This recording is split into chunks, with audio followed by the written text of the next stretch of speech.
Hey tout le monde, on se retrouve dans une nouvelle vidéo et comme vous avez pu le lire au titre de ma vidéo, aujourd'hui on va parler des langues étrangères. Donc je sais que c'est pas le style de vidéo qui fait kiffer les gens qui me suivent en général, mais justement ça en dit long par rapport au titre de ma vidéo. Donc la dernière fois j'étais en train de réfléchir à un sujet de vidéo. J'ai posé la question pourquoi en France on était si nul au niveau des langues étrangères. C'est la question que je me pose et même quand je vois le taux de vues que j'ai sur mes vidéos de langue, il y a de quoi se poser des questions. Donc dans la vidéo d'aujourd'hui, j'ai émis certaines hypothèses. Le fait qu'en France, on n'avait pas du tout un très bon niveau d'anglais ou d'espagnol ou peu importe d'autres langues. Contrairement à d'autres pays d'Europe, même à des pays d'Europe un peu moins riches que la France. Et donc voilà, je me suis posé plein de questions, on va dire entre guillemets, j'ai mes réponses. Après, n'hésitez pas à interagir en commentaire aussi si j'oublie des choses, si vous aussi vous avez d'autres hypothèses.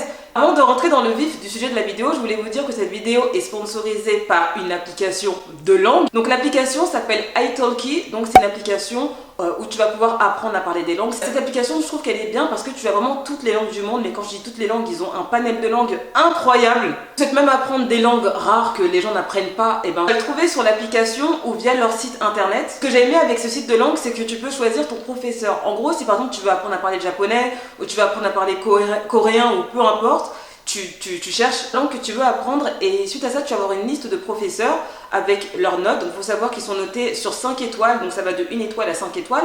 Tu peux voir aussi le nombre de leçons qu'ils ont données et tu as aussi leurs tarifs. Donc il faut savoir qu'il y a de tous les tarifs, hein, du moins cher ou un peu plus cher et tout ça. Si tu prends des cours avec ton ordinateur, tu vas interagir avec ton professeur à travers la webcam, ou si c'est avec ton téléphone, à travers le frontal, à travers la caméra frontale, je sais pas si ça se dit comme ça, de ton téléphone. Donc forcément tu auras une interaction avec ton professeur. Et souvent, ce sont des locaux qui vivent dans le pays d'origine, donc je trouvais ça hyper intéressant. Donc toi, si tu veux te perfectionner dans une langue étrangère, il semble aussi qu'avec le lien que je te mets en barre d'infos, et je crois que c'est à peu près tout, donc n'hésite pas à les regarder si ça t'intéresse, n'hésite pas, si voilà, tu as envie de te perfectionner en langue, moi je vous booste à parler plusieurs langues dans vos vies, c'est important. De toute façon, je vous en parle dans la suite de la vidéo, donc si le thème de cette vidéo t'intéresse, je t'invite à regarder la suite. Comme je vous ai dit plus tôt dans ma vidéo, je me suis posé pas mal de questions, je me suis dit pourquoi en France on est si nul en anglais, pourquoi on est si nul en espagnol, pourquoi nous sommes si nuls en langues étrangères? Pourquoi? Je me suis dit, j'ai fait quand même certains pays d'Europe où quand même ils avaient un bon niveau d'anglais. Vraiment le minimum, enfin voilà quoi. Après pour moi le best c'est de parler 4-5 langues, mais le minimum c'est de parler au moins anglais. Si tu veux pouvoir communiquer avec un maximum de personnes. J'ai fait plusieurs pays comme Espagne ou comme Portugal. Bon, j'ai plus parlé du Portugal, je me dis quand même au Portugal, c'est quand même moins riche que la France et les Portugais ont un très bon niveau d'anglais, hein, mais genre vraiment un très bon niveau d'anglais. Et pourquoi en France depuis des années, depuis ma naissance, même avant que je naisse, le niveau a toujours été aussi naze? Je suis un peu cash dans mes mots, mais il faut dire ce qui est, on a un gros problème de langue étrangère ici en France. La première hypothèse que j'ai faite, c'est que je me suis dit peut-être qu'on apprend les langues étrangères un peu trop tard. C'est-à-dire qu'en tout cas ici en France, la première langue qu'on apprend, c'est l'anglais quand on arrive en 6e. Donc je sais pas si tu me suis de Suisse ou bien de Belgique, j'en sais rien, mais quand tu arrives en 6e, je crois que tu as entre 10 et 11 ans. Je trouve qu'on apprend la première langue étrangère assez tard. Et donc, contrairement à certains pays, je crois que la Hollande ou le Pays-Bas, il me semble qu'ils apprennent ça assez petit.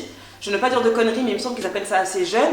Et je trouve que la meilleure façon pour moi, pour qu'une personne puisse être bilingue assez rapidement, c'est qu'elle apprenne cette langue dès son plus jeune âge. Je ne sais pas, peut-être à la maternelle ou au plus tard, au moins à l'école primaire. Nous, on l'apprend quand on est déjà un peu grand déjà. Et je pense que ça nous donne beaucoup de retard par rapport aux autres, par rapport à d'autres pays où j'en sais rien. Après, je sais que pour ma part, j'ai appris à parler l'anglais quand j'étais au CM1. Donc j'avais 9 ans, il me semble.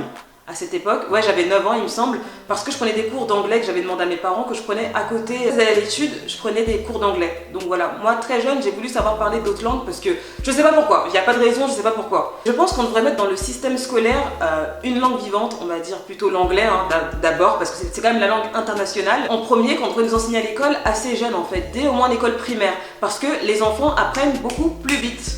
La deuxième hypothèse aussi que j'ai eue, c'est que je me suis dit, ici, on n'a pas de très bons profs de langue. Enfin, après c'est mon point de vue, je sais que moi, de mes souvenirs, donc je sais que j'ai commencé à apprendre l'anglais quand j'étais en primaire, mais c'était des cours privés, donc j'avais des très bons profs, dans le sens où c'était pas dans le milieu scolaire, déjà, c'était à part.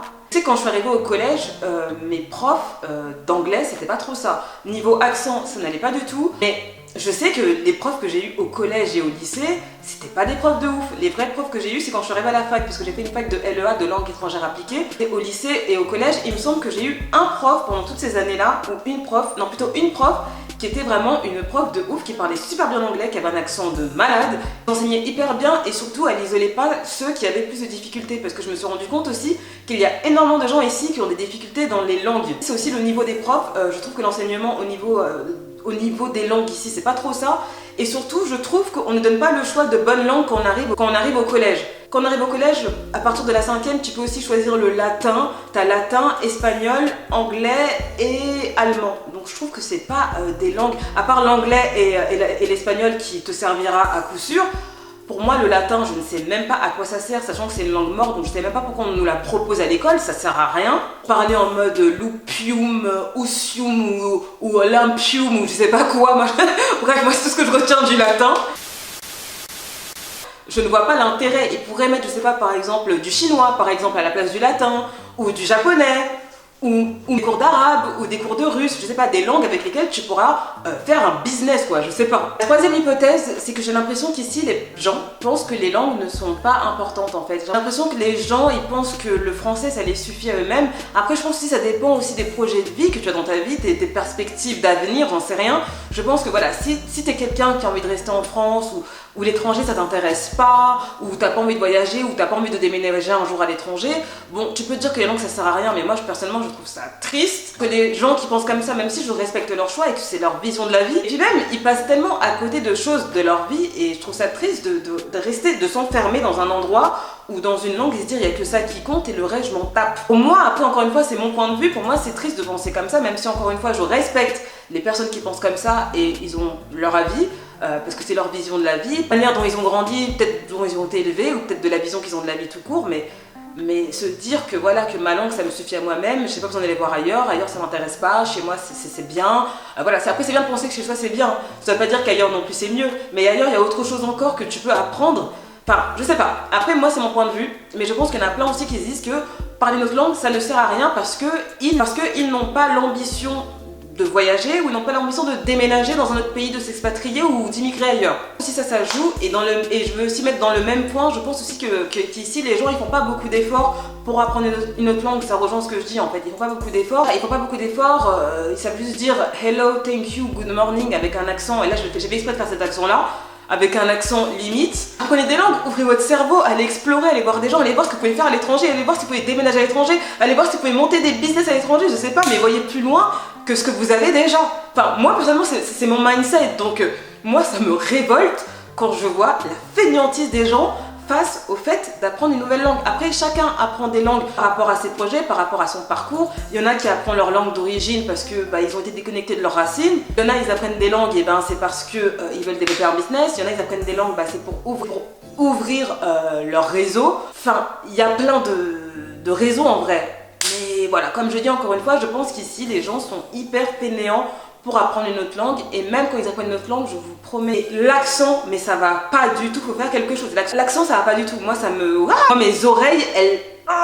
La quatrième hypothèse, c'est que je pense tout simplement que ce n'est pas dans les mœurs, parce que si ça l'était dans les mœurs, on serait un peu comme les Portugais, on serait un peu comme peut-être les Danois, les Finlandais, les Nordiques, là, vous voyez tout ça, là, voilà, le Suédois, tout ça, parce que ces gens-là, ils sont déjà bilingues dès leur plus jeune âge en fait, donc ils parlent leur langue native, et ils parlent aussi anglais hyper bien, donc je pense que c'est pas dans les mœurs, en tout cas francophones, je vais même pas dire de la France, je vais dire francophone, parce que je sais pas si en Belgique, voilà, n'hésitez pas les Belges à interagir en commentaire, et les Suisses, d'interagir en commentaire pour me dire qu'au pays il y a un très bon niveau. Après je sais qu'au Canada, du côté de Montréal, il y en a quand même beaucoup qui sont bilingues. En même temps, ils sont aussi sur le continent américain, donc il y a une partie qui est canadienne, qui est française, et l'autre partie qui est anglo-saxonne. Forcément, et puis même ils sont sur le territoire américain, donc forcément, je pense que c'est plus dans leurs mœurs d'apprendre l'anglais, parce qu'ils sont sur le territoire. Mais en tout cas, les Européens, en tout cas ici en Europe, j'ai pas l'impression que ce soit dans les mœurs en fait d'être tout de suite bilingue. Alors pourquoi je fais cette vidéo? Parce qu'il y a plusieurs d'entre vous sur Instagram qui me posent la question, oui j'ai envie de voyager dans tel pays mais je sais pas parler la langue, je parle pas anglais, je parle pas espagnol, je parle pas portugais pour ceux qui veulent aller au Brésil.